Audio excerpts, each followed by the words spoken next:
Hola a todos, y bienvenidos a nuestro canal. Hoy vamos a sumergirnos en una de las historias más fascinantes y poderosas de la antigüedad. Un relato de desesperación, fe y una promesa divina que cambiaría el curso de la historia. Nos encontramos en un tiempo sombrío para el pueblo de Israel. Durante 40 largos años, han estado bajo el yugo opresivo de los filisteos. Imaginen vivir toda su vida, y la de sus padres, sin conocer la verdadera libertad, bajo el dominio de un enemigo implacable. La esperanza parecía una palabra lejana, un recuerdo casi olvidado. En este contexto de opresión, la gente había vuelto a apartarse de su fe, y el silencio de Dios parecía resonar en cada rincón de la tierra. Pero es precisamente en los momentos de mayor oscuridad, cuando la luz divina, a menudo elige brillar con más fuerza. Nuestra historia nos lleva a la tribu de Dan, a un pequeño pueblo llamado Zora. Allí vivía un hombre llamado Manoa, junto a su esposa. Eran una pareja piadosa, pero llevaban una pesada carga. No podían tener hijos. En una cultura donde la descendencia era vista como una bendición fundamental de Dios, la esterilidad era una fuente de profunda tristeza y vergüenza. Sin embargo, su historia estaba a punto de dar un giro completamente inesperado. Un día, mientras la esposa de Manoa estaba en el campo, una figura celestial se le apareció. No era un hombre común, era un ángel de Jehová. Su presencia era imponente y majestuosa. El ángel le dio una noticia que desafiaba toda lógica y expectativa. Le dijo: «He aquí que tú eres estéril, y nunca has tenido hijos, pero concebirás y darás a luz un hijo». Pueden imaginar el torbellino de emociones en asombro, incredulidad, pero sobre todo, una chispa de esperanza que se encendía en su corazón. Pero el mensaje del ángel no terminaba ahí. Este no sería un niño cualquiera. El ángel le dio instrucciones muy específicas sobre cómo debía criarlo. Le dijo que desde el momento de su concepción, ella debía abstenerse de vino, de sidra y de cualquier cosa inmunda. Este niño iba a ser consagrado a Dios desde el vientre de su madre, bajo un voto especial conocido como el voto nazareo.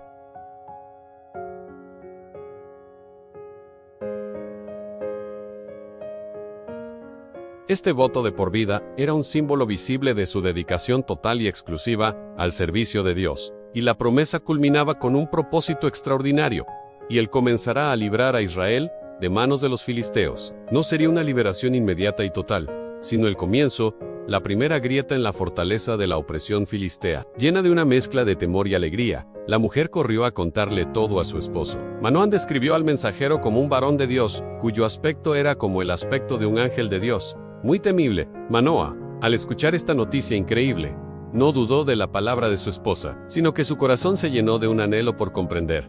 Mas quería estar seguro de cómo criar a este niño prometido. Su reacción fue de una fe profunda y humilde. En lugar de dudar, oró. Le pidió a Dios: «Señor mío, yo te ruego que aquel varón de Dios que enviaste, vuelva ahora a venir a nosotros, y nos enseñe lo que hayamos de hacer con el niño que ha de nacer». La oración de Manoa demostraba un corazón dispuesto a obedecer. No pedía una señal para creer, sino una guía para actuar correctamente. Y Dios, en su gracia, escuchó su súplica. Mientras la esposa de Manoa estaba de nuevo en el campo, el ángel de Dios se le apareció por segunda vez. Ella, recordando el deseo de su esposo, corrió a buscarlo.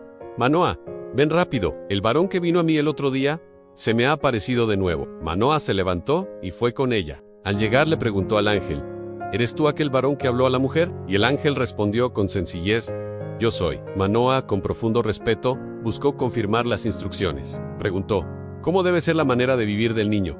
¿Y qué hemos de hacer con él?». El ángel simplemente reiteró las instrucciones que ya le había dado a su esposa. La mujer debía cuidarse, no comer nada del fruto de la vid, ni beber vino ni sidra, ni comer cosa inmunda. Debía guardar todo lo que él le había mandado. La consistencia del mensaje reforzó la veracidad de la promesa. Agradecido, y queriendo mostrar hospitalidad, Manoa le ofreció preparar un cabrito para que comiera. Pero el ángel reveló aún más su naturaleza divina. Le dijo: «Aunque me detengas, no comeré de tu pan. Mas si quieres hacer un holocausto, ofrécelo a Jehová». Manoa, en ese momento, todavía no se había dado cuenta de que estaba hablando con el ángel de Jehová. Movido por la curiosidad, le preguntó su nombre, para poder honrarlo cuando su palabra se cumpliera. La respuesta del ángel fue misteriosa y profunda. «¿Por qué preguntas por mi nombre, que es admirable?». Este nombre, admirable o maravilloso, es un título que en otras partes de las Escrituras se asocia directamente con Dios mismo, lo que subraya la divinidad del mensajero. Manoa entendió que estaba en una presencia sagrada. Entonces,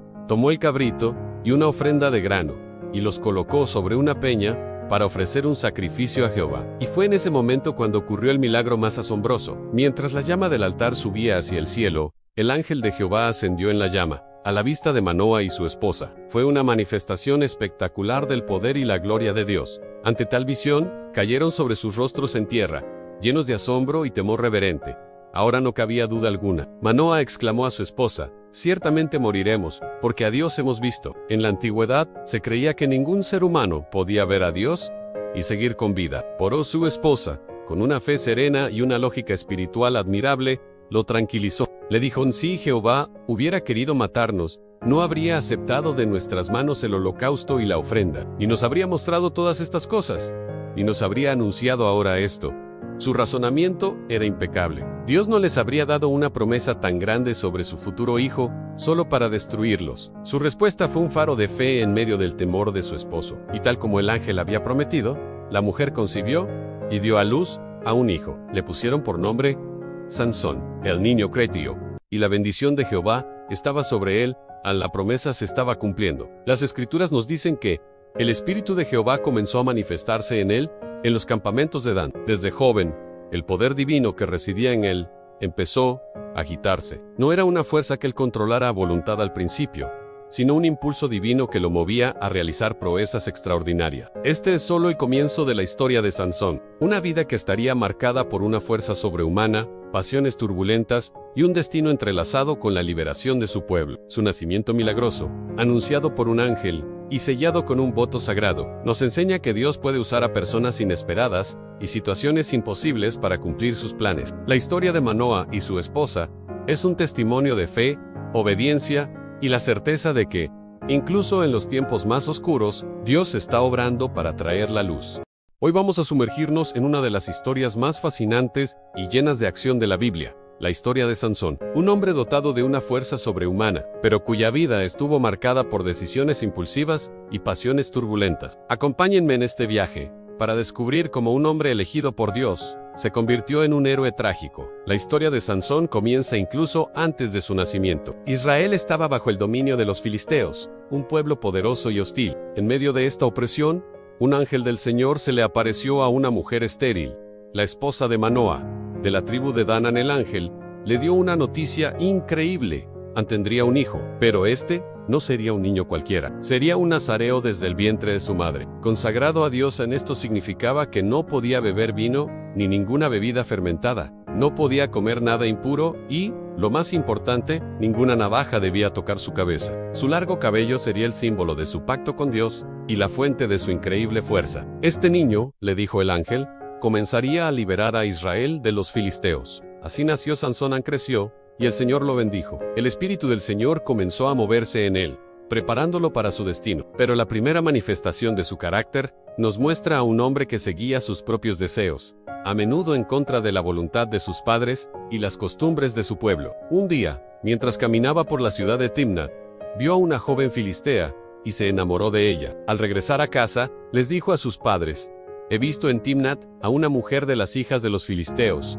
Les ruego que me la tomen por esposa». Sus padres quedaron desconcertados, porque, entre todas las mujeres de su pueblo, quería casarse con una mujer de los incircuncisos filisteos, sus enemigos. Pero Sansón insistió: «Tómamela por esposa, porque ella me agrada». Lo que sus padres no sabían era que esto provenía del Señor, que buscaba una ocasión para enfrentarse a los filisteos. Así que Sansón, junto con sus padres, emprendió el viaje a Timnat. En el camino, mientras pasaban por los viñedos, de repente, un cachorro de león rugió y se abalanzó sobre él. En ese momento, el Espíritu del Señor vino sobre Sansón con tal poder que, sin tener nada en sus manos, despedazó al león como si fuera un cabrito. Fue una asombrosa demostración de su fuerza divina. Pero Sansón, con una extraña humildad o quizás secretismo, no les contó a sus padres lo que había hecho. Continuó su camino, habló con la mujer filistea, y ella le gustó aún más.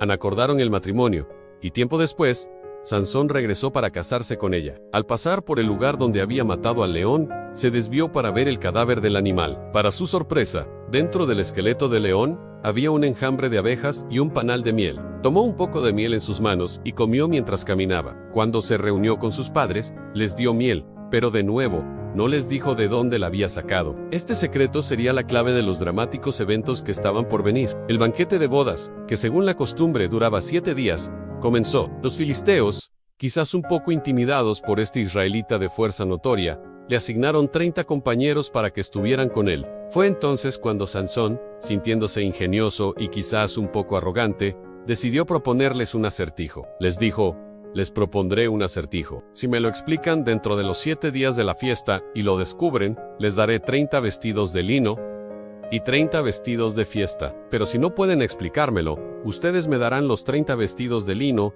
y los 30 vestidos de fiesta. Ellos aceptaron el desafío, ansiosos por ganarle la apuesta al extranjero. Entonces, Sansón les planteó el acertijo: del que come salió comida, y del fuerte salió dulzura. Los 30 hombres se quedaron perplejos. Pasaron 3 días y no tenían idea de la respuesta. El acertijo era imposible de resolver sin conocer la experiencia personal y secreta de Sansón. Era una trampa perfecta. Al cuarto día, frustrados y temiendo perder la apuesta, los compañeros filisteos recurrieron a la intimidación. Se acercaron a la esposa de Sansón y la amenazaron de la manera más cruel: engaña a tu marido para que nos declare el acertijo, no sea que te quememos a ti y a la casa de tu padre. ¿Nos invitaron aquí para despojarnos? La pobre mujer se encontró en una posición terrible, atrapada entre la lealtad a su nuevo esposo y el miedo a la violencia de su propia gente. A partir de ese momento, la celebración se convirtió en una tortura emocional para Sansón. Su esposa comenzó a llorar y a presionarlo constantemente. Le decían: ciertamente me odias y no me amas, pues no me has declarado el acertijo que propusiste a los hijos de mi pueblo. Sansón, tratando de mantener su secreto, le respondió: he aquí, no se lo he declarado ni a mi padre ni a mi madre, y te lo he de declarar a ti. Pero ella no se rindió. Durante los días que quedaban de la fiesta, cada momento que pasaba con él estaba lleno de lágrimas y súplicas. La presión era inmensa. Finalmente, al 7º día, agotado por su llanto incesante, Sansón cedió. Le contó el secreto del león y la miel. Tan pronto como ella tuvo la respuesta, corrió y se la contó a los hombres de su pueblo. Justo antes de que el sol se pusiera en el último día de la fiesta, los hombres se acercaron a Sansón con una sonrisa triunfante. Le dijeron: ¿qué cosa es más dulce que la miel? ¿Y qué cosa es más fuerte que un león?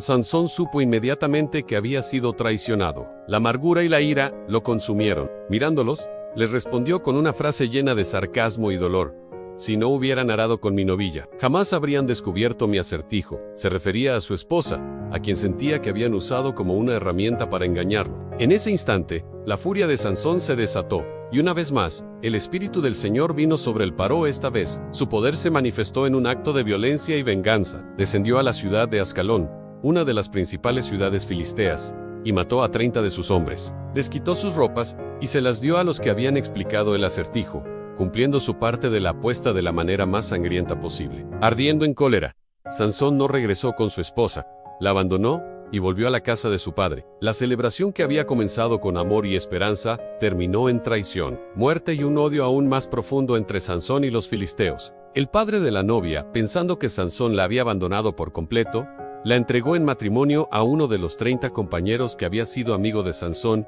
en la boda. Esta serie de eventos, iniciados por un simple acertijo, encendió la mecha de un conflicto que definiría el resto de la vida de Sansón. Su fuerza era divina, pero sus debilidades eran muy humanas en la pasión, el orgullo y la ira. Fue traicionado por la mujer que amaba, y su respuesta fue letal. Este fue solo el comienzo de su guerra personal contra los filisteos, una guerra que, como veremos en futuras historias, estaría llena de hazañas increíbles y tragedias personales. La historia de Sansón nos enseña sobre el poder y el propósito de Dios, que puede usar incluso nuestras decisiones más cuestionables para cumplir sus planes, pero también es una advertencia sobre cómo nuestras pasiones no controladas pueden llevarnos por caminos de destrucción. ¿Qué les pareció esta parte de la historia de Sansón? Es increíble cómo una boda se convirtió en un campo de batalla. Déjenme sus comentarios abajo. Me encantaría leer sus opiniones. No olviden darle me gusta a este video si les gustó y suscribirse para no perderse la continuación de esta y otras historias épicas. Gracias por acompañarme y nos vemos en el próximo video.